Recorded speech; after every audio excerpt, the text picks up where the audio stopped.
Don't you just love springtime?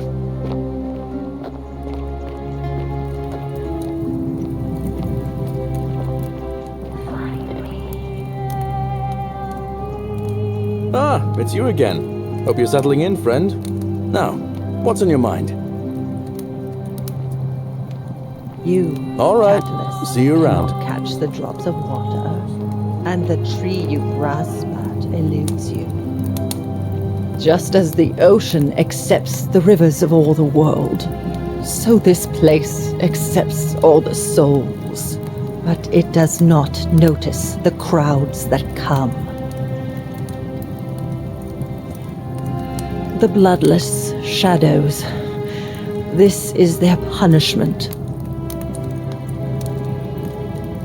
The newly arrived are ignorant of the road before them.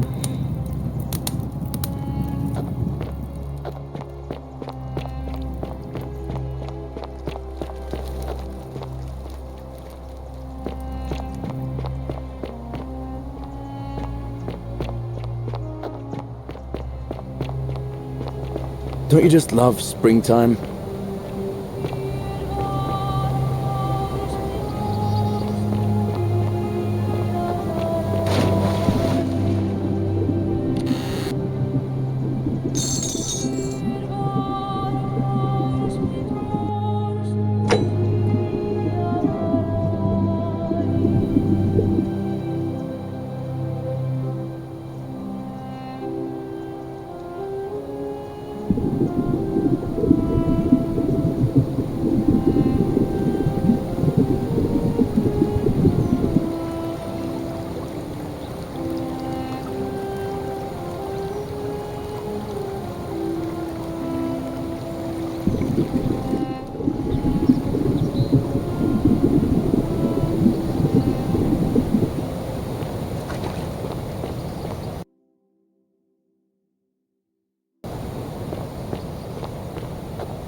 What are you doing in here?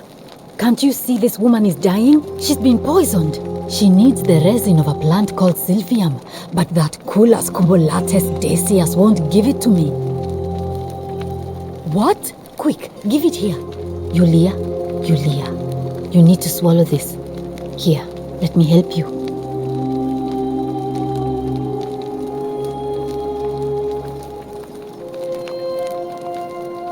Hopefully, in a moment, she should be able to breathe normally. That was extraordinary. How did you know she needed this exact thing and at this exact moment? Are you some kind of oracle?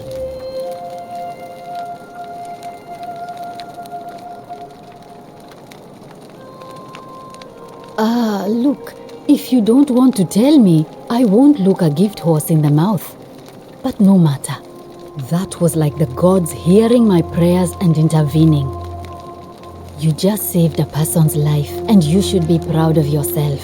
She might even be able to thank you herself in a few moments. And maybe she can tell us who poisoned her, and who she meant when she was muttering about that snake's cruel black eyes. In the meantime, I'm happy to help you with whatever it is you need. I'm Lucretia, and I'm going to be Gladly. That's a shame. Thanks again for saving Yulia's life. Apollo smiles upon you.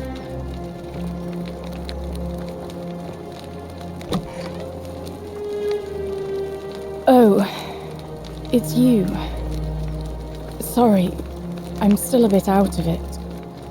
But thanks for trying to help me, I suppose. Was there something you wanted? Lucretia says I'm supposed to rest. As much as I'm grateful that you tried to help me, it's just not safe for me to talk about it. Please, no more questions.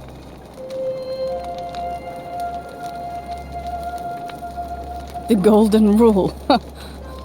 That's the least of my worries. The gods may be cruel, but Malleolus and Claudia are far crueler.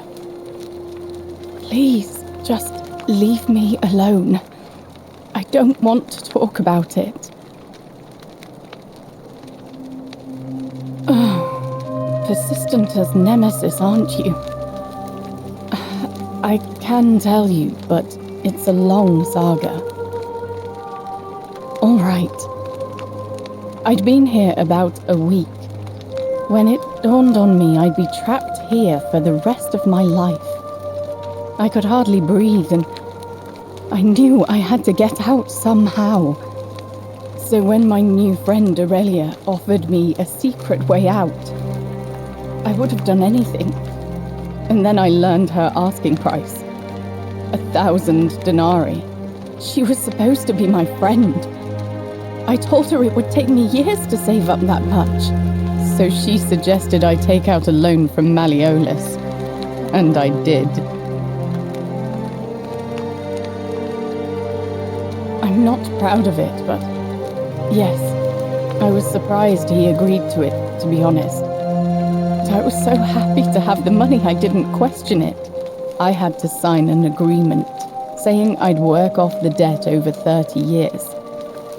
But I figured I'd be out of here so soon it wouldn't matter.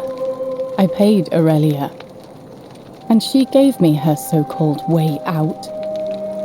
Do you want to know what it was? Hemlock. It's a deadly poison made from a plant. Drink this, she said, and you'll be out of here in no time. Of course, I demanded my money back, but she refused. She pointed to a sign on her tavern saying, "Let the buyer beware."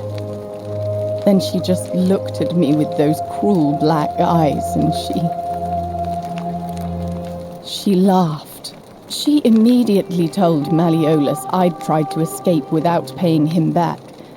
Only, he didn't seem upset or surprised at all. In fact, he just thanked her. And that's when I realized the two of them had planned the whole thing from the beginning. That's what I said to the magistrate. I went to Sencio and begged for help, but he said the law was clear. I'd signed over my labor for 30 years and there was nothing he could do. I thought about resisting too. But Malleolus said if I didn't submit, I'd break the golden rule. And I couldn't be responsible for all those deaths, so he locked me in his villa. Confiscated everything I owned as collateral. and made me wear immodest, humiliating outfits while I worked day in, day out. His wife Claudia was just as bad. She set me to work on an endless stream of futile, demeaning tasks. I'd be on my hands and knees, scrubbing the floor clean for hours, only for her to pour slop on it and hiss, "You missed a spot." Those two took everything from me. But they forgot to confiscate one thing: my hemlock. I just wanted it to be over, but it seems I messed that up too. Should have drunk all of it. I brought it on myself. I trusted one of the most callous human beings I've ever met, and tried to swindle the other. I don't know how I could have been so stupid. When I've recovered, I expect their thug Domitius will come for me. He'll escort me back to their villa, and I'll be right back where I started. Only this time, I won't be able to lull myself to sleep at night with the thought of a permanent solution. Honestly, it would have been better if the poison had been allowed to run its course. I doubt it. It seems this is the fate the gods have chosen for me, for trying to escape. At least until someone breaks the golden rule. Maybe it wouldn't be so bad. No, of course not. I would never. But I can dream. A lot. But it doesn't matter. I made a suicide pact with Ulpius last night. He's in exactly the same position as I am. Malleolus and Aurelius set the same trap for him a month after they did it to me. He and I are in this together. He's probably already thrown himself from the bluff into Malleolus's villa by now. If so, I'd never be able to live with myself, knowing I broke my promise to him. I doubt you could make it up to the bluff in time. I don't know who you are, or why you seem so determined to help me, but thank you. All right, but please don't take too long. You mean my life story? Oh, well, I grew up as part of a big family in Rome. Me and 3 older sisters. Our father found good husbands for my sisters, but I wasn't cut out for that kind of life. So he found me a job as a scribe for a prominent merchant. It was a good life for a while, until 7 months ago when the fires came. My colleagues and I worked desperately to try to protect our warehouse. We must have had 100 workers passing buckets of water, chanting prayers to Vulcan, but they fell on deaf ears. The fire was relentless and it claimed everything and everyone. Well, almost everyone. My employer told me to grab what valuables I could and flee for the Tiber with the crowds. I remember diving into the river, and then the next thing I knew, I was waking up on the riverbank not far from here. Thank you, but to be honest, sometimes I think dying in that fire might have been a blessing, given what's happened since. If that's your idea of a joke, it's not funny. Go away.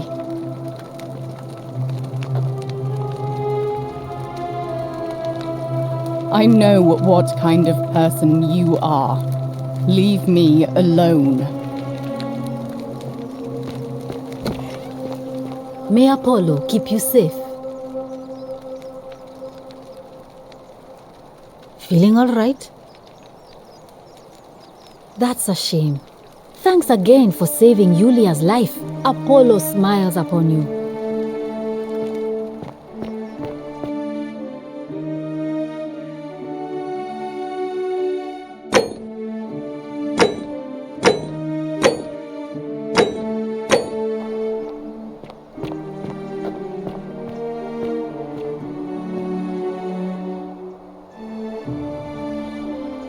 A new face. Ave, and may Vesta watch over you. I'm Equitia. To what do I owe the pleasure of this visit? Oh my. I take it people are quite direct where you're from. I suppose it's quite charming in its own way. Usually, however, you wouldn't simply march up to a Vestal priestess and without due formality or courtesy ask, "What is your story?" The proper approach would be to arrange an introduction through a mutual acquaintance in high office, by which time you would already know how to address me. And then you would find a way to satisfy your curiosity rather more indirectly. But to be honest, I've often thought what an unnecessarily formal way to communicate that is. So, let's do it your way. You just keep being yourself and ask whatever you like. It'll be a refreshing change. You know, I'm not entirely sure. But what about you? How did you end up here? Karen, you say? And nothing about that name seemed odd to you? Older. I see. I wonder if... No. I apologize. I don't mean to be cryptic. It's just that you've got me thinking. Have you spoken with any of the others about how they arrived here too? I really think you should. Go around and ask them what they remember and see if you notice any patterns. I know. I just don't want to see what happened to Livia happen to you too. You have? Then what is it?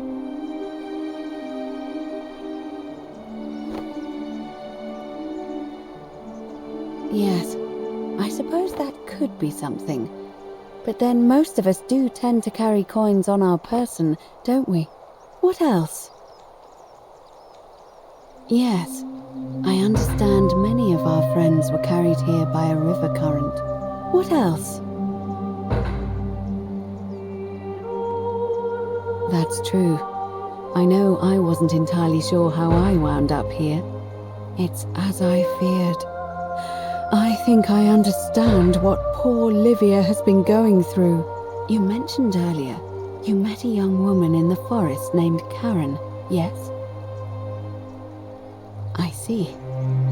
And was this Karen by any chance wearing a hood? Because I've seen her before. There's something I think you should see. I think you'd better follow me to the baths. What? How could you know that? And why are you talking to me instead of doing something about it? Please, go and stop him, and come back to me once we're no longer in danger.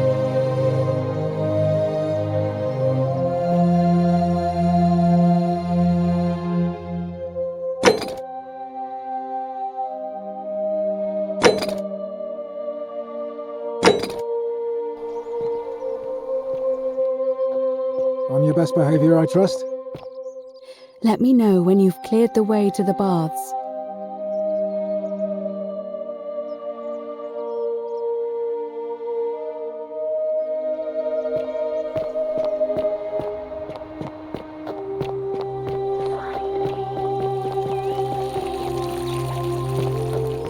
Ave. We're finally alone. I assume you already know who I am. May I know your name? A curious name to match a curious accent. But I digress. I see you have the piercing and astute eyes of a man of great learning. We're always happy to welcome another scholar to our little community. Equitia will be delighted to meet you, I'm sure. Now, you're probably wondering why I summoned you, and I'll get to that. But first, take a look at this wondrous place, would you? A secret city built deep in the mountains, many hundreds of years ago. Indeed. More importantly, consider the miraculous community we've built here over the last 7 months. 22 complete strangers brought together by the fates, living and working together in our own little paradise. And in all that time, not a single sin has been committed. No fights, no theft, nothing. Have you ever witnessed something so extraordinary as a city without sin?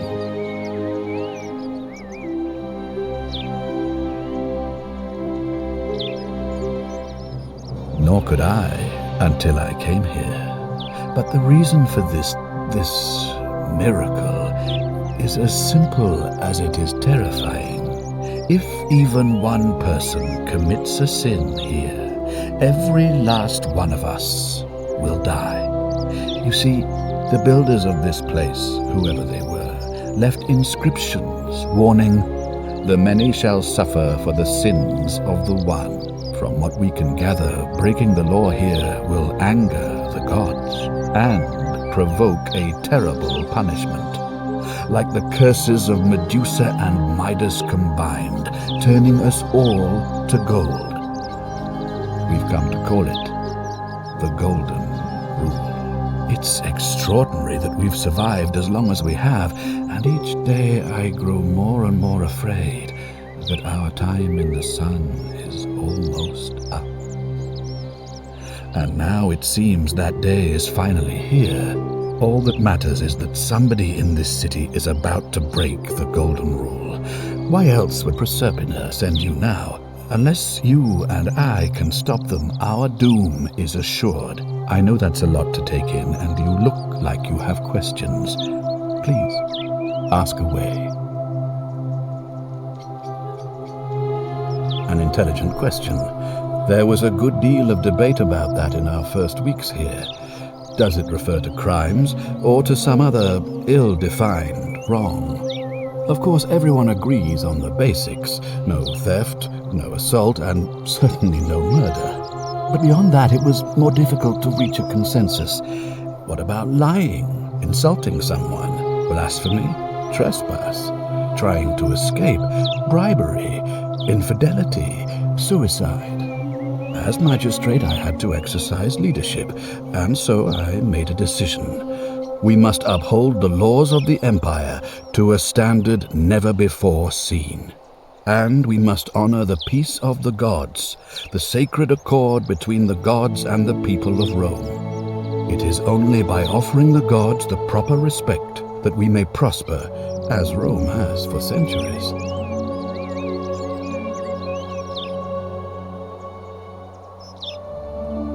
Barbaric?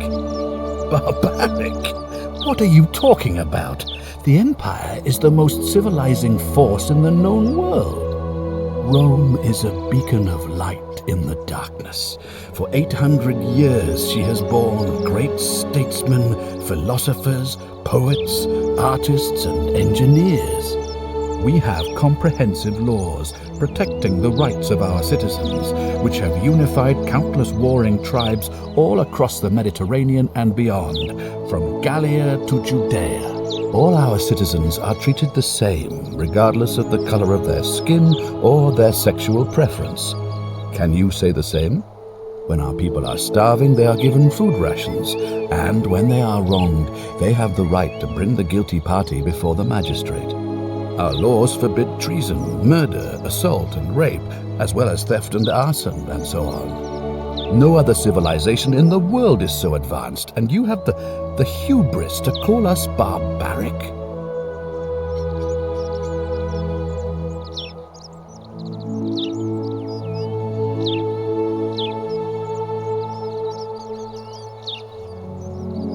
Are you talking about our practice of decimation? Of course. We could hardly unite all these warring tribes without a disciplined, formidable legion. Of course, what else would we do with those prisoners of war who would otherwise have been executed? And besides, there are laws for their protection as well. On occasion, but our gladiators are almost all volunteers seeking glory, or condemned prisoners who would have been executed anyway. I do not see the harm. Of course, but with fewer rights come fewer responsibilities, and the right to be protected by their fathers and husbands.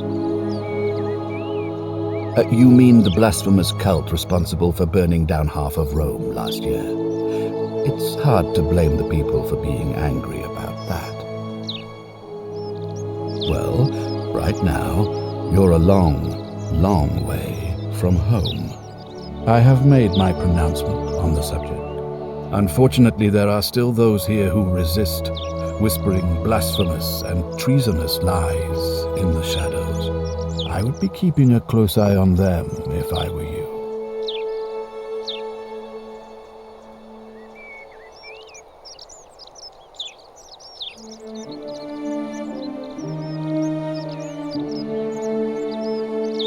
Well, I believe you're in the best position to go around asking people questions. You're new here, and it'll seem perfectly normal. As for me, well, it pains me to say my attempts to impose order have not earned me many friends. I fear I may not even remain magistrate after today's election. The people here would only treat my curiosity with suspicion. You shouldn't have that problem, though, unless, of course, you get off on the wrong foot. You see, in my search for a way to save my people, I learned of an ancient ritual to Proserpina, the goddess of the cycle of life and renewal. It's said to open a doorway in time, so that if the unthinkable happens, one person can pass through it and travel back to the past. And when I saw you arrive in a flash of light from the goddess's shrine, I knew that person was you. You don't belong in our time, do you? 2,000 years? That is unfathomable. Please tell me, in your time, what did you see? What had become of us, of this city? I have imagined it, our downfall, 1,000 times, but it still breaks my heart to hear the truth of it. All I can tell you is that it's a ritual sacrifice to Proserpina. I stumbled across instructions. I have to recite a prayer, and of course, as with all rituals, some sacrifice is involved. Usually that means wine or food, or in some cases a live animal. In this case, the sacrifice is rather more costly. The life of the person performing the ritual. I don't suppose you saw any sign of me in the future? Ah, I assume that was me. If I'm forced to perform the ritual, it's going to cost me everything. You'll try to make sure I don't need to use it, won't you? Well, I suppose that's all I can ask for. Do you ever stare at a problem for so long that you can't see it for what it is anymore? What's needed here is a fresh pair of eyes. The less I prejudice the independence of your investigation, the better. Fear is proof of a degenerate mind. Me? Why would you suspect me? I've just told you, I'm about to sacrifice my own life to ensure these people have a second chance. What reason could you possibly have to suspect me, of all people? I'm glad you think so. Without trust, without each other, we won't be able to prevent what is about to happen.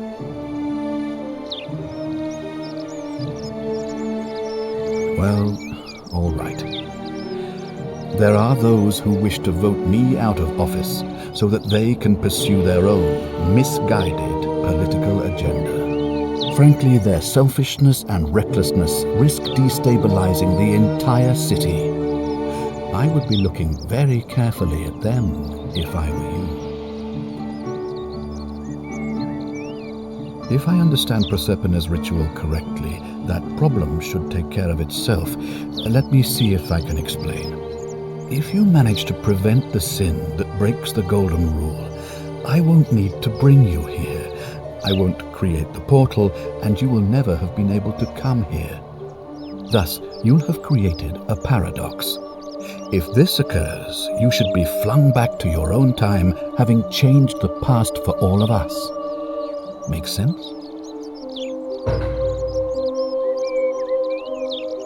Ah, good.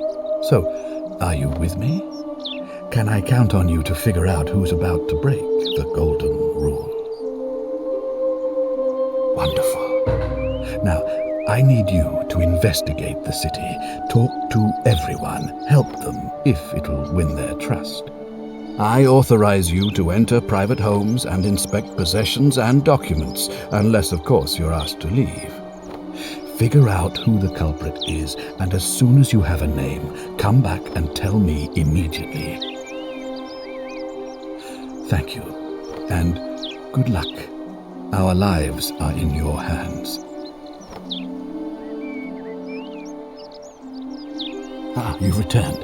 Do you have any news about your investigation?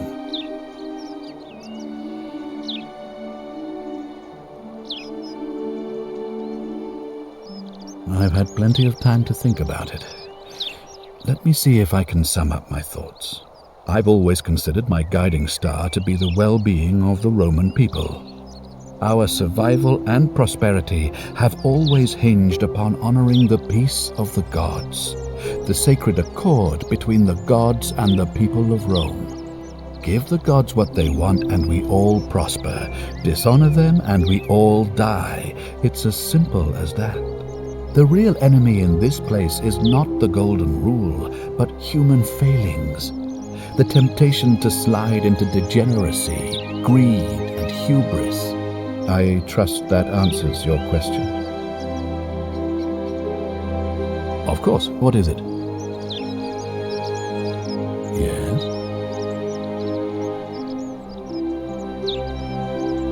What? An assassin? What are you talking about? Then what are you doing here talking to me? Why aren't you out there trying to stop him? You'd best go, quickly. As magistrate, I hereby declare him an enemy of Rome and authorize his execution by your hand, forthwith. I don't believe so, no. It's not a crime to carry out the lawful order of a magistrate. So now you're an expert on Roman law, are you? Listen to me. We are cut off from the empire down here, fending for ourselves on the brink of annihilation. If ever there was a time to dispense with legal procedure, it would be now. Think of it as an act of preemptive self-defense. Think of the lives you'll be saving. Any way you can. Despite my weapons ban, it's been my experience one can always find a weapon if one looks hard enough. Thank you. Please act quickly before it's too late.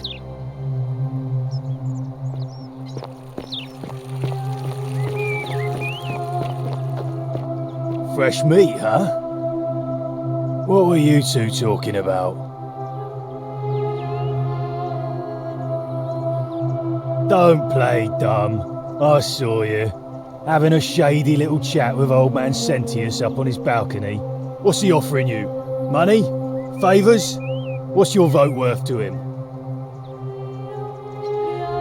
What else would you be murmuring about on election day? Mark my words, Malleolus is going to be magistrate by the end of the day. And if I tell him you've sided with that feeble old has-been, that you've been trying to undermine his hard-won victory, you'll have picked the wrong patron. Got it?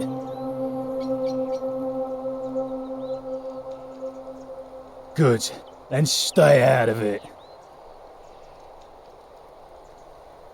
Can't hurt. Her name's Domitius. You want to get to Malleolus, you go through me.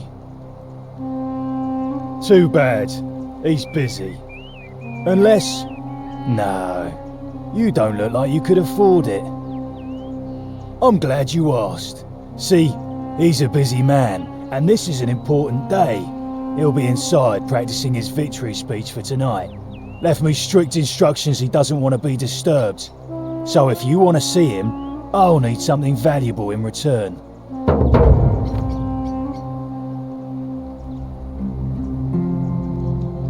Bribe? That's such an ugly word. What I'm looking for is more of a tribute to me, your soon-to-be patron. Dunno, something good. Just make it good.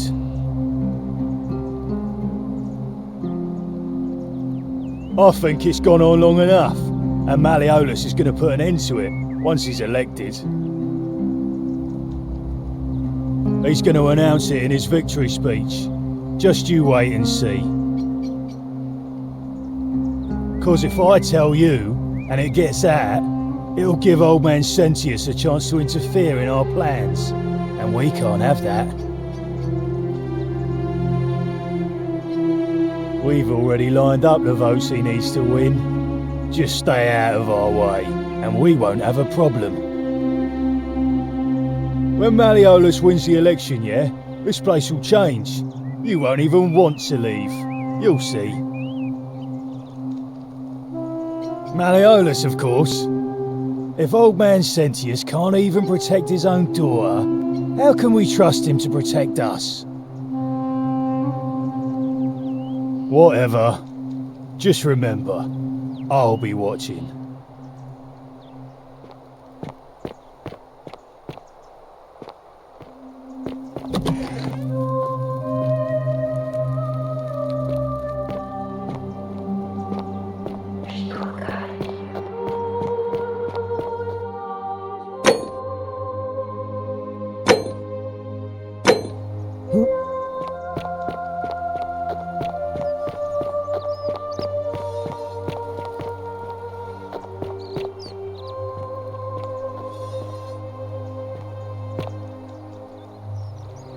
Help!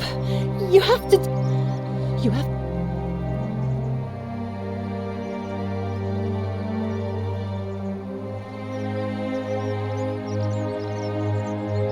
Thank you. I have to hop. What? All right, fine. Come and find me my bakery and...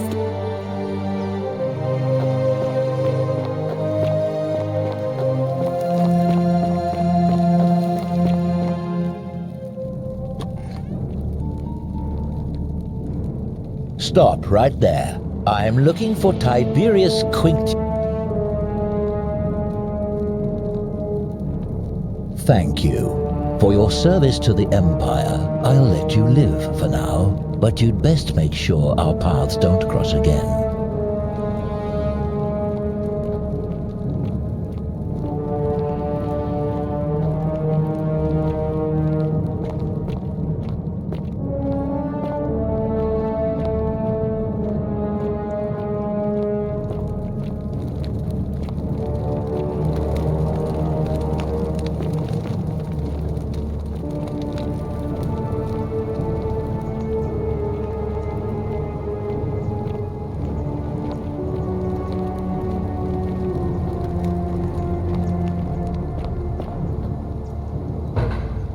Curse you, cultist!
Ah, it's you again.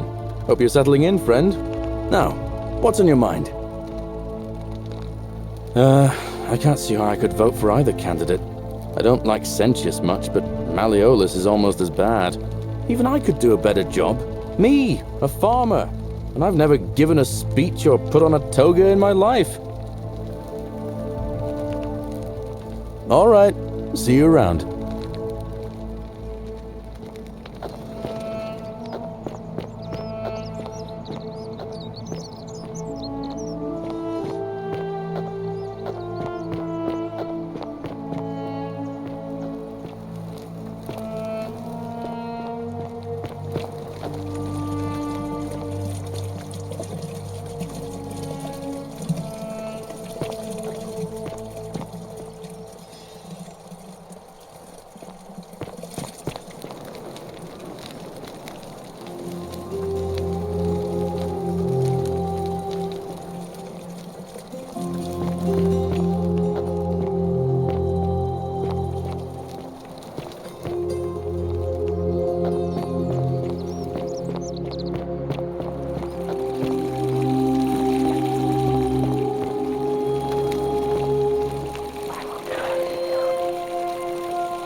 Hello, friend. I'm Octavia. Welcome to life under the Golden Rule. It's a ghastly thing, is it not? How are you faring so far? Ah, another stoic, perhaps.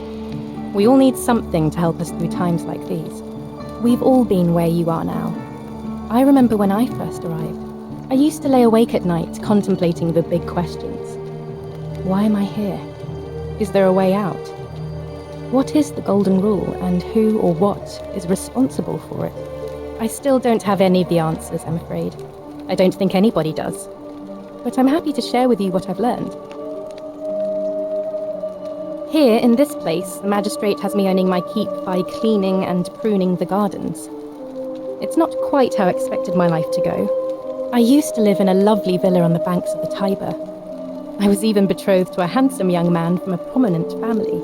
But long hours of menial labour for the good of the community has its own charms too, I suppose. Oh, much the same way as many of the others. When the fires came to Rome 7 months ago, my family and I fled for the Tiber, hoping to escape on a barge. We were among the fortunate ones with enough coins for passage, but unfortunately, there were a lot of desperate people, and they boarded before we could depart. A scuffle broke out, and I was pushed overboard. The last thing I remember was the water, rising up to hit my cheekbone. I woke up by the river, near that shrine, and stumbled across this place. Oh, that's all right. I'm sure it's all part of God's plan for me. Oh yes, of course. A slip of the tongue. If you like. The many shall suffer for the sins of the one. I think about those words a lot. I'd like to think that if we all love our neighbours as ourselves, and do to them as we'd have them do to us, then we'll all be fine. But on the other hand, I was always taught the intent of man's heart is evil from his youth, and that all of us are born with a tendency towards sin. And that's where I get stuck. Is it true? Are we born with a tendency towards sin? You don't think that's a little naive? I suppose you've never seen what I've seen. Innocent men and women, torn apart in arenas while thousands of Romans look on and cheer. If that's true, then sooner or later, things are going to end badly for all of us down here. Unless, of course, there's some kind of divine intervention. I wish I shared your faith.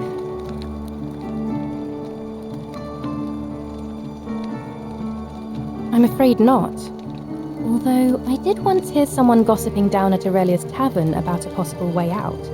I don't put a lot of stock in such rumours, but if you're desperate and wealthy, you could look into it, I suppose. If that doesn't work, then I suppose we're all stuck here until the gods decide our fate. Oh, I see. Well, that doesn't surprise me. I'm sorry I even suggested it. I won't make that mistake again. Please keep that to yourself. I know you're not from around here, but things are very difficult for us right now. There was a terrible fire in Rome last year, and our emperor decided to make us his scapegoats. There were executions. It was horrible. Oh, thank you. You have no idea how much I appreciate that. All right, well, it was lovely to meet you. I look forward to getting to know you better over the coming months. And if you ever... I can't believe this is how it ends. Oh, no. Ulpius, what are you doing? Get back from there. If you lose your balance, you'll fall. That's the idea. What? Why? Why would you want that? Why do you think I'm stuck for the rest of my life working for a man who treats me like an animal? I know things are hard for you right now. They're hard for all of us. We're all in this together, Ulpius. Please just think this through. If you do this, it could be the sin that seals all of our fates. Is that what you want?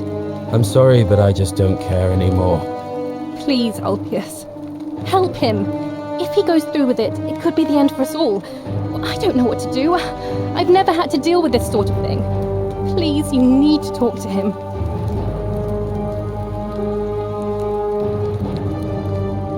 I don't know, but it's a crime for slaves to take their own lives. And a debt bondsman isn't far off. Thank you. And please, choose your words carefully.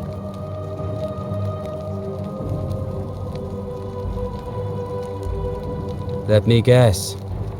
You're going to lecture me on how suicide is a crime against the Empire.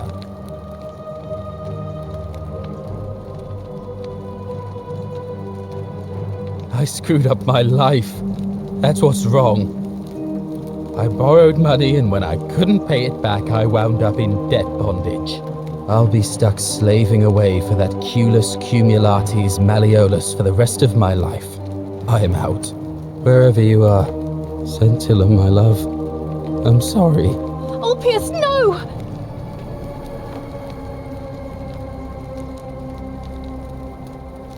I can't believe he went through with it. Oh Lord, that poor lamb. Well, I suppose it means suicide isn't a sin under the Golden Rule. So I guess that means whichever god is responsible for it. It isn't mine. That was not your fault. There's no way you could have given him what he wanted, moments after you arrived. I'll have to let everyone know what happened. And I guess Malleolus will have to clean up the mess in his villa. It's of his own making, after all. And I'd best pray for poor Ulpius.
Greetings and salutations.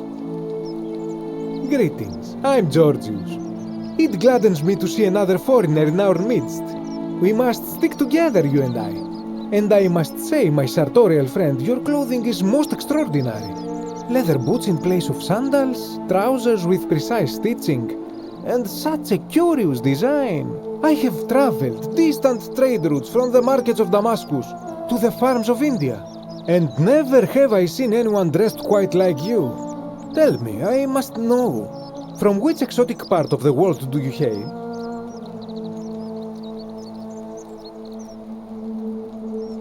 Then you are an explorer, like me. Wonderful. You must have many stories to share. I cannot wait to hear them. We will have much time here to get to know one another. But for now, do you require assistance? I know you do not require clothing, so information perhaps? My story? How kind of you to ask. I am a tailor and I run the humble shop in the forum. You mean to say, with all the turmoil and terror of the Golden Rule and so few customers, why bother setting shop at all? I'll tell you, it is precisely because of the Golden Rule that I wish to remind my friends of the importance of looking one's best. I say, the more of our customs we preserve down here, the more we can preserve a semblance of normality, the better our chances of keeping our heads. Don't you agree?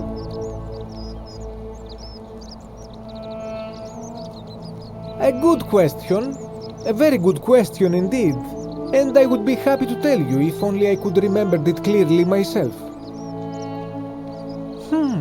I remember I had just been to Rome to sell an extraordinary selection of wares, and drowning in coin, I decided to celebrate my success.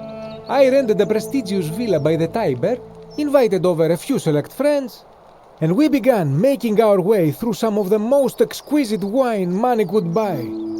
Quite a lot of it, in fact. Now, I have had visions and awoken in strange places before. I have even found myself naked in the desert sands more than once, but none of that compares to this. This time, I remember people screaming, then falling into a void as empty as time before creation, gasping for air, and then nothing. When I regained my faculties, I was lying naked by the banks of the Tiber, gods know how many miles from my villa. Indeed. I'm lucky I was carrying a little extra weight. I believe it kept me afloat. In any case, it seems I'd been rescued and resuscitated by a benevolent stranger. I went to find firewood for his campfire, stumbled across a cave, and discovered that trapdoor temple. And here I am.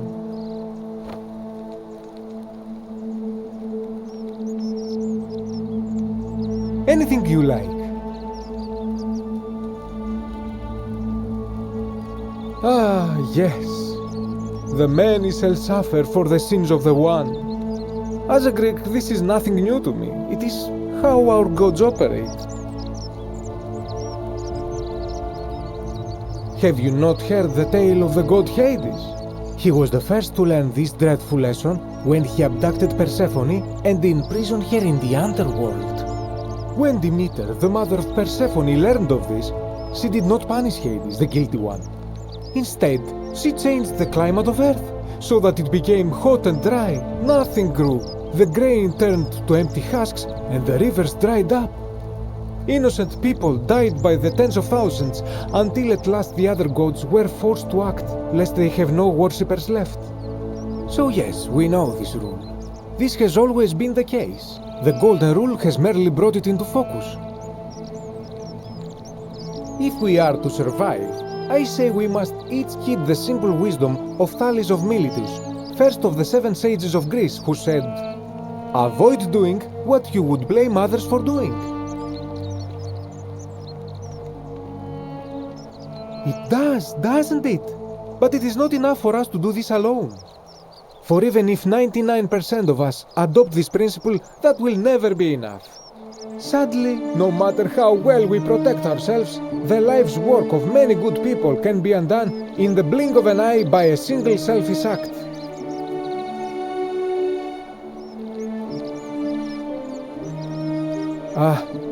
The voice of experience. I am sorry for your loss, my friend. But on a lighter note, I will say one thing for the Golden Rule. For all their grim and haunting poses, these golden statues do make magnificent models for my clothing. Do they not? Shh! Not so loud! What are you playing at? Have you not been told about the last attempt? Oh, then I suppose this duty falls to me. It is a long story. Of course, the first question any of us asks when we first arrive is, how do I escape? It is only natural after all. And scaling the chasm wall is out of the question, for it is simply too steep and too far. But as they say, if the wind fails, use the oars. And here the second option is to leave the way we came in, through the shaft above the bathhouse. See, the shaft is quite high, but if one gathered up enough wood, one could make a series of ladders and climb one's way out. They have! I am getting to that. There was an attempt, made by resourceful fellows who lived here some years ago. They even decided to keep records of their escape attempt for posterity. Unfortunately, as soon as they began to carry the first ladder down the hallway, they heard a godlike voice shake the entire city, and that, tragically, is where their tale ends. So it seems that to merely attempt escape is to invite the wrath of whichever god oversees this place, and so I say it is best to not even discuss it aloud. That, my friend, is quite the dilemma. But after some reflection, I'm leaning toward voting for Malleolus. I do not enjoy the thought of another visit from Domitius if I voted the wrong way. Nothing comes to my mind, my friend. I hope that our paths cross again soon, my friend.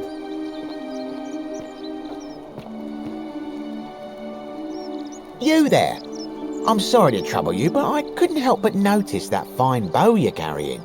No idea how you managed to get your hands on it, especially in the light of our dear old magistrate's ban, but I'm impressed. And before you ask, no, I wouldn't dream of trying to buy it from you. I have no use for a wooden bow myself. But I would like to propose a joint business venture of sorts. Tell me, do you have any idea how people here end up as golden statues? And here I was thinking I was the only one to figure it out. In any case, supposedly 1 or 2 of those arrows is enough to turn a full-grown man into gold. Now, of course, that is a travesty, a terrible, horrible waste of human life which has to be stopped. And yet, on the other hand, I can't help but think of a tale told by that Greek fella Aesop, the goose that laid the golden egg. With the ability to transmute organic matter into gold, one could create infinite wealth. Use your imagination. Golden animals, insects, trees and plants. The Midas touch without the drawbacks. We are talking riches beyond imagining. And even if we were to split all those riches between the 2 of us, half of infinite wealth is still infinite. Interested?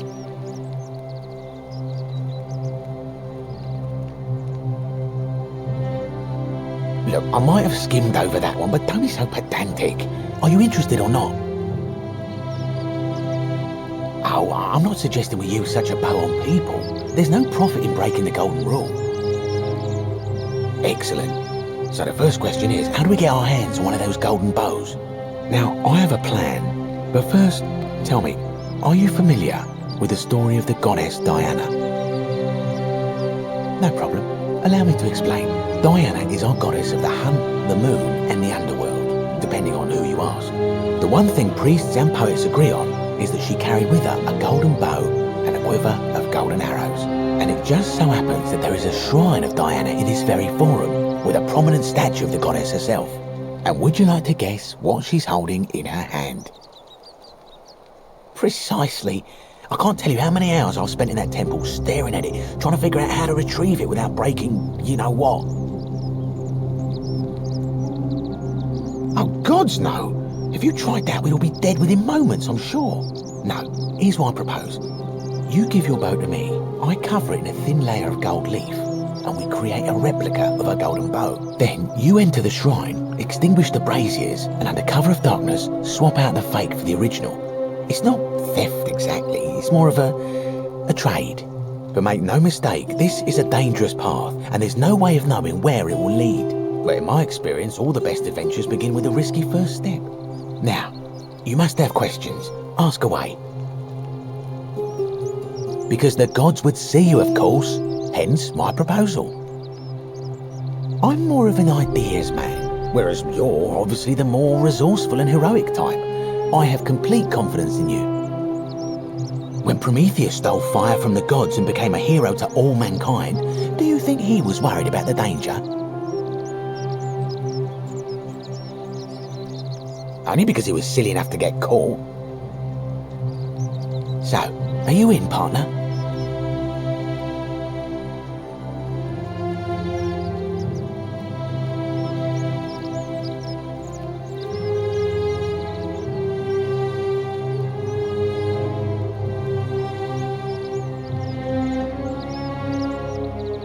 Wonderful.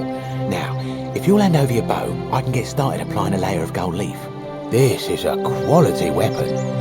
Now, bear with me for a moment. And here we are, a gold leaf bow.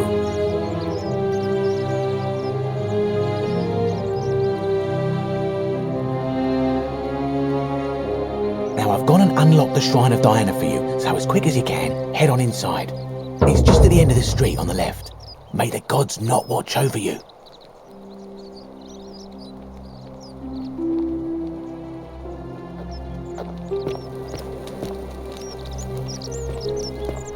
Sometimes I stare at the great temple on the bluff, and I think, a new face.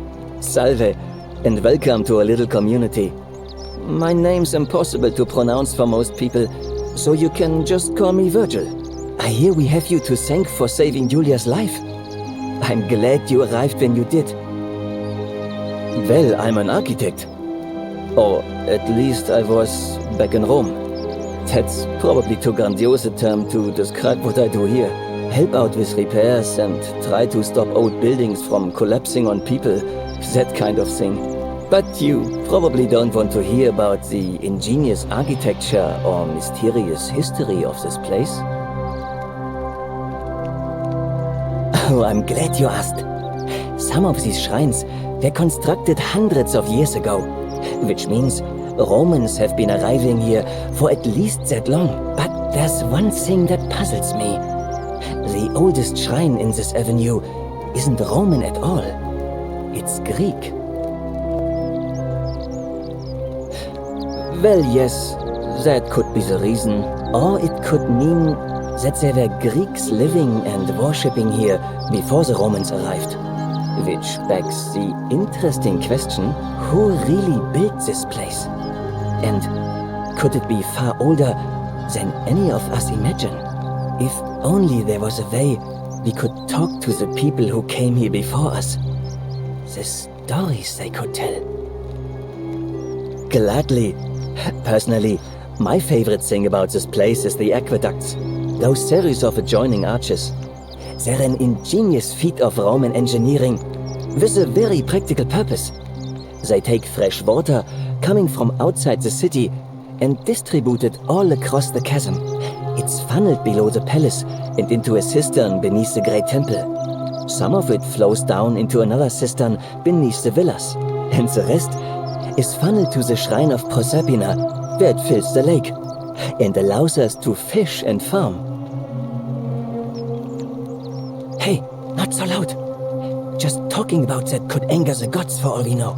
I'm not saying it's impossible, but you'd have to find a way inside somehow. Just, please, try to be a bit more discreet about it. You mean the Great Temple? This one's a bit of a mystery. Given the way it's positioned so prominently, looking down on us, it's clear that whoever built it felt it was the most important temple in the city. Unfortunately, someone else went out of their way to keep its purpose a mystery. You see, Usually a temple is dedicated to a particular god, like Proserpina or Diana or Apollo. Usually that god is obvious. But in this case, it's unknown. There's an obelisk out the front, which probably used to bear the name of this unknown god. But it appears some barbarian defaced it. And of course we can't get inside because it's locked up tighter than the Temple of Saturn in Rome. And that contains the treasury. So we're all left wondering, which god is that temple dedicated to? And could it be the one responsible for the golden rule? Unless somebody figures out a way inside, I suppose we'll never know. Of course. Some people say it's divine, the work of a god, but I'm not so sure. It just seems so flawed to me. Like it's distinctly human. I mean, once you've been here long enough, you'll notice people doing things that just seem so wrong to you. But this so-called god doesn't seem to care, which means one of two things. Either you don't know the difference between right and wrong, or this unknown god doesn't. And I'm pretty sure I know the difference. Do you? Good. Then I hope you'll agree that there are only two ways of dealing with unfair rulers. The first is to leave. The second is to remove the ruler from power. And it seems leaving may not be an option. Good question. It's best if I say no more, but I hope you'll give it some thought. You wouldn't believe how often the new ones ask that question. But I'd tell you the same thing I tell everyone else. There are much worse places to live out your days. You might have a few sleepless nights thinking about the golden rule, but once you get used to the fear, knowing that a single slip-up could cost you everything, it's not too bad. Nothing new to me, anyway. Oh, I just mean I grew up in the Batavi tribe, far to the north in Novio Magus, and learned to expect a bit of hostility. They weren't nearly as tolerant as the Romans. Oh, it means someone thinks I'm a sinner, and that I'm going to break the golden rule. Look, I haven't done anything wrong, if that's what you're thinking. Somebody just has a problem with my preference for male company. Hey, nothing gets by you, huh? Sorry, that was mean. Yes, I like men. And when you grow up in the north, as I did, in the city of Novio Magus, you expect a bit of hostility. The Batavi are not known for their tolerance. I saw enough friends killed or driven away to know the cost of not keeping your personal affairs to yourself. So I hid who I was for, what was it, nearly 10 years? Watching what I said and where I looked. But that kind of fear eats away at you slowly, until living isn't any better than the thing you were afraid of. Needless to say, since I'm now living underground, halfway across the known world with an assumed name, my openness didn't go down well among the enlightened folk of the Batavi. Nice of you to say, but not necessary. In any case, the Romans are far more accepting, and among them, I get to be who I am. Or at least I thought that was the case. It seems I was wrong. It's not just graffiti. I have quite the collection of handwritten notes too. The strange thing is, I keep my personal affairs to myself. I've never really been interested in any of the men here. Not my type. So I'm not sure what I could have done to upset this person. If I had to guess, I'd say it's probably one of those cultists. Strange bunch. They insist there's only one God, and that he considers my nature a sin. Can you believe that? If there are any of them here, they won't admit it. Not since they supposedly burnt down half of Rome last year and went into hiding. All I know is, if these threats keep escalating, eventually my secret admirer is going to cross a line and break the golden rule. Really? Who is it? You went snooping in his place? That was risky. We're lucky you didn't cross any lines. Have you spoken to him about it? I would talk to him myself, but I think that would just inflame the situation. It's probably best if you do it, if you don't mind. Well, Malleolus is talking about loosening some of the restrictions in this place. And while it's all a bit vague, at least he has a vision. My vote isn't for sale, if that's what you're asking. Nice to talk to you.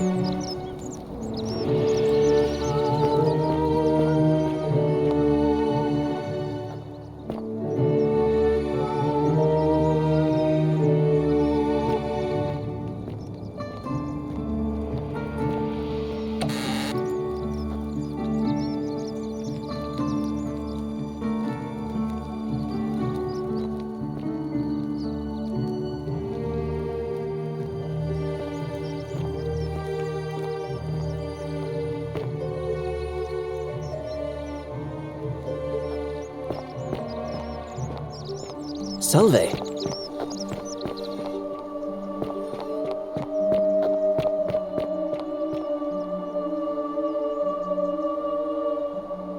I take it you've cleared the way to the baths? Follow me, but don't follow too closely. We can't have people thinking we're bathing together.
You're here.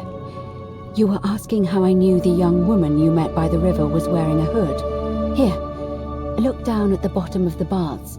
It's a little hard to make out in this light. If only we could see. Oh, what a marvelous lamp. But do you see it?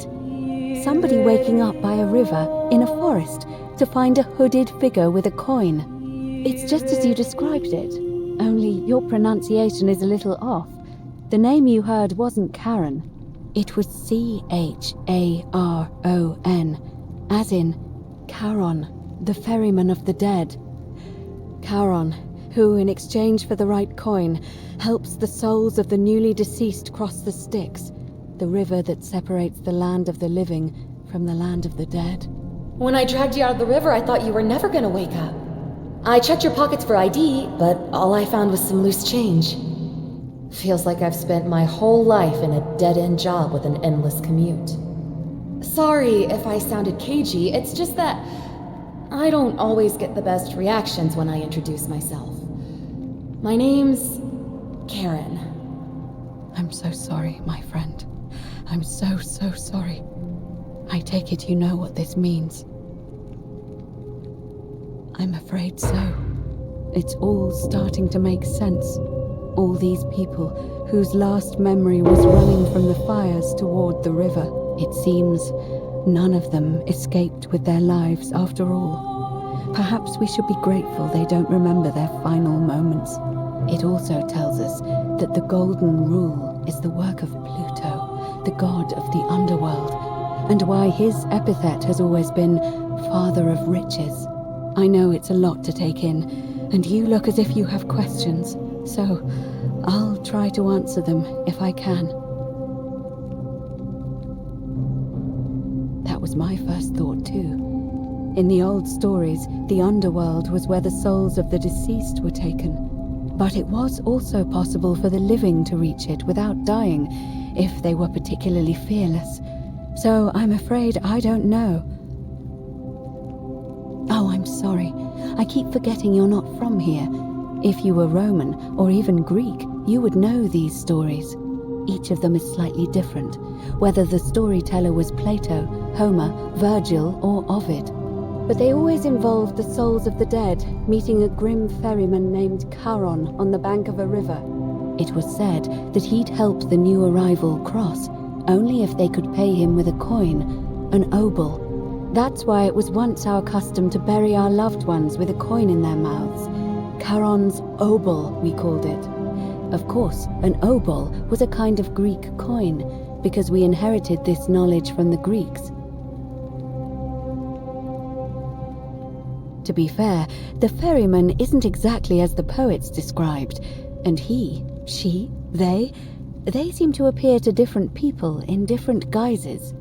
You say you saw a young woman named Karen with a hood, and I once heard Kabash mention a stranger in a ram headdress named Kerti, and Rufius described meeting a stranger named Komut Tabal wearing an eagle headdress.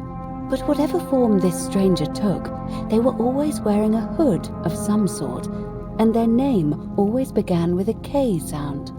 I suspect the only way you'll solve this riddle is if your paths cross again. Good question. Let's see. In the stories, Charon would always require a coin as payment for passage across the river, but that never made any sense to me. What does an ancient immortal being need with coins? In our case, it seems Charon didn't take the coins we had. He or she merely checked we had one in our possession. So, maybe there's something special about the coins each of us had on us. That might explain why we wound up here, but so many others did not. No. I mean, I had my suspicions, especially after Livia's ramblings, but I would never have figured it out without your help, I promise you. Now that we know where we are, we have to figure out what to do about it, if we don't want to be cast into gold for eternity. We don't have much to go on, except the old stories. I remember 4 in particular about heroes in the underworld. Hercules, the demigod and son of Jupiter, Orpheus, a Thracian poet, Sisyphus, a king of Ephyra, and Aeneas, a Trojan hero.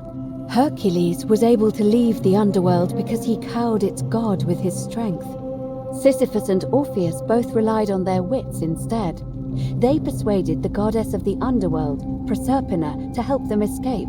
And finally, Aeneas was able to escape with the help of a spirit guide, who led him through a secret gate. So it seems you have 2 options: to confront the god of the underworld head-on, or find a way to escape with the help of Proserpina or some other guide. It's a reasonable question, but the problem is, this place is fairly well designed to keep us here. There's no way to climb up the shaft, and even if you could build a ladder big enough, just trying it would break the golden rule. We know that, thanks to the writings left behind by those who've tried. All Romans try to avoid saying it, and the reason is quite simple. He might hear us. You may refer to him as Pluto, if you wish, but you'll only be calling attention to yourself. Do so at your own peril. Shh! Is everyone so blunt where you're from? Oh! That option would be the boldest, but also the only way to learn the truth about the Golden Rule, and maybe even put an end to it. As I said, Hercules managed to overpower the god of the underworld, but he was a demigod. Forgive my candor, but you are no Hercules. Are you telling me that you can? I won't pretend to understand exactly what that means, but if that's true, then perhaps you stand a chance. So, if you want to confront him, I'll help you as much as I can. Who knows? Perhaps your name will be uttered in the same sentence as Hercules one day. But first, you'd need an audience with you-know-who, and for that, you'll need to enter the great temple overlooking the city. The problem is, the door has been sealed shut for as long as I've lived here, and there doesn't even seem to be a keyhole. I suspect the answer lies in the desecrated obelisk in front of it. I'm not sure if you noticed, but there are 4 plaques missing from its base. It looks as though somebody, or a series of somebodies, forcibly removed them, and in doing so, dishonored and angered our divine keeper. If you could recover and replace all 4 of those missing plaques, I imagine he might be willing to receive an audience again. It's the towering stone monument with 4 sides and a pyramid-shaped head that stands before the great temple, a dedication to the god of this place. You'll find them all over Rome, but of course they were looted from Egypt many years ago. It seems one of them made its way here too, although how is a mystery. However, this one is unusual in that each of the 4 sides is decorated in a different style: Roman, Greek, Egyptian, and another I don't recognize. That means you'll need to recover 4 different plaques: Roman, Greek, Egyptian, and a 4th, a mystery plaque. Good question. To answer that, we first need to ask who would have defaced the obelisk in the first place.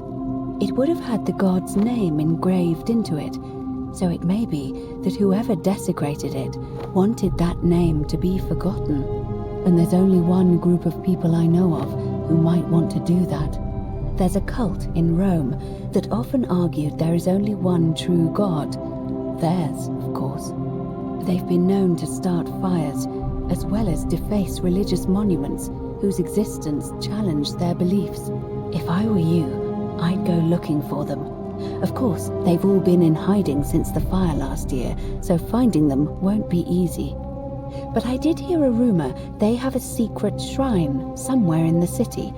Perhaps, if you could find that, you might be able to recover the Roman plaque. I don't know. But perhaps you should begin your search with the local Greek fellow, Georgius. His store is in the forum. Perhaps Kabash, our Egyptian resident, will be able to tell us. Unfortunately, he disappeared weeks ago. But I did hear Aurelia is peddling rumors about him at the tavern, so perhaps you could talk to her, or just take a look in his room. I'm afraid you're on your own with that one, but perhaps finding the other 3 will illuminate the way.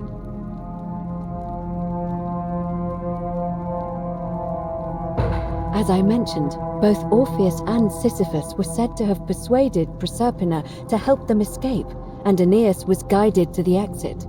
The problem is, those are the stories of a poet, a self-aggrandizing king, and a brawler about their own heroic deeds, so they should be taken with a grain of salt. First, Proserpina. What we do know about her is, well, it's a grim tale. It's said the god of the underworld abducted and dragged her here against her will, forcing her into marriage. It is. The gods are a mirror image of mankind, as far as cruelty is concerned, I'm afraid. If the stories are true, I imagine she's as desperate to escape as we are. If she really did help Orpheus and Sisyphus, perhaps she'll help us too. The problem is, how do we communicate with her without being noticed by her captor? Leaving that aside for a moment, there is also the possibility of a spirit guide. I don't suppose you've come across one of those in your travels? Truly? And you're only bringing this up now? Then again, I suppose you were worried I'd think you were as mad as Navia. Can you tell me more? Is it the same voice? What kinds of thing does it say? Fascinating. Perhaps she is a benevolent spirit, or perhaps... Perhaps you're hearing the voice of Proserpina herself. If she has indeed been abducted, it would make sense for her to speak in cryptic whispers to avoid detection. Tell me, has she told you anything that might lead you to the way out? Oh, I see. Well, let me know if you hear anything that might be a thread through this labyrinth. All right. I would suggest not discussing this with anyone. The best we can do for them is to let them remain oblivious for as long as possible.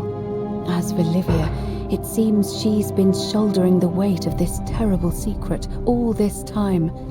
Perhaps it would comfort her to know she's not alone. In any case, time is of the essence, so you'd best begin. May Fortuna guide you. Although you may not need her with Proserpina on your side.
Is that you, partner? Do you have the bow? Wonderful. Just go ahead and slide it under the door for me and I'll unlock it for you. A little bit slow, aren't you? Yes, I locked you in, and until you give me my bow, you're gonna stay in there, like Tantalus in Tartarus. No, technically, I never said that. I said, if we were to split all those riches between the two of us, infinite wealth is still infinite. It's hardly my fault if you can't tell the difference between a hypothetical and a promise, now is it? Oh, I do love a good loophole.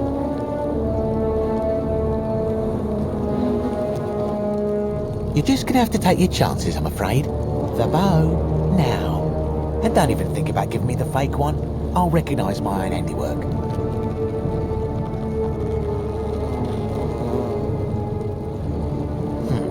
I would reconsider my position quickly if I were you.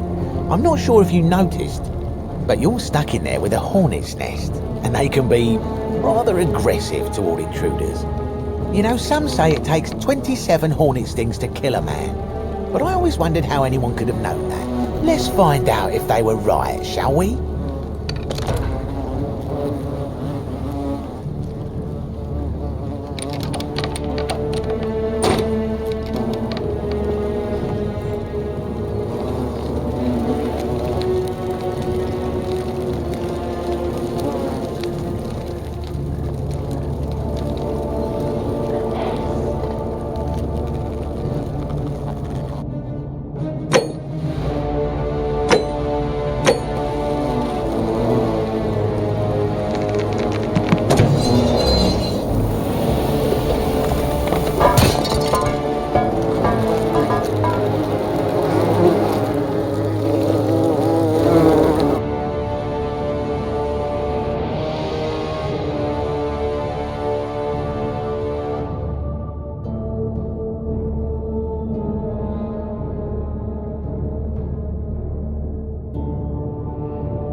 My beloved Galatea, I write this so that one day, when we're finally together, you will understand what I've done and why I had to do it. The others will call me mad or a monster, but I don't care what they think. Everything I'm doing here, I'm doing for you. I'll start at the beginning. Soon after my arrival here, as I walked down a corridor lined with golden statues, I thought I heard a whisper behind me, a rasp of air, as if vocal cords of metal strained to say a word or two. I tried to dismiss the idea, tried to concentrate on my work as the city's medic, but that tortured whisper haunted me. Weeks later, in the hallway to the bathhouse, I heard it again, and found myself drawn to the statue of a Roman woman wearing a stola. Her face was contorted with anguish and fear, and, disturbingly, it was as if she was looking right at me.